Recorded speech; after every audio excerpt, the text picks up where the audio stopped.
First உள்ளே நுழையும் பொழுது வீட்டுக்கு முன்னாடி கலசங்கள் வைக்கிறது ரொம்ப நல்லது. அதாவது கதவை திறந்தோன்னா கலசம் இருக்கிறது ரொம்ப நல்லது. இதில் என்ன மகாலட்சுமி அம்பாளுடைய படம் இல்லை பெருமாளுடைய படம் இருக்கிறது ரொம்பவுமே விசேஷமான பலன்களை கொடுக்கும். நம்பர் 1. நம்பர் 2, வீட்டில் வெற்றிவேர் மாலை இருக்கிறது ரொம்பவுமே சிறப்பு. அது டெய்லி பன்னீர் அல்லது தண்ணி தெளிச்சுக்கணும்.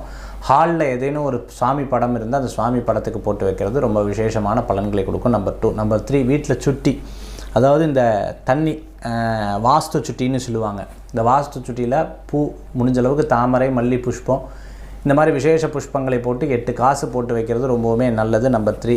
நம்பர் 4 பார்த்தீங்க அப்படின்னு சொன்னால் அந்த வீட்டில் வந்து சுவாமி பூஜை அறையில் தசாங்கம் ஏற்றி வைக்கிறது ரொம்பவுமே நல்ல பலன்களை கொடுக்கும். அது எப்படி ஹாலுக்கு வரும், அந்த வாசனை வீட்டில் ஒரு பெரிய பாசிட்டிவான விஷயத்தை உண்டாக்கும். நம்பர் 5, நம்மளுடைய திருஷ்டிகள் போகிறதுக்கு பார்த்துட்டேன் அப்படின்னு சொன்னால் வாசலில் வந்து வாசலுக்கு உள்ளேயோ இல்லை வெளியிலையோ ஒரு சின்ன கிண்ணத்தில் உப்பு வைக்கிறது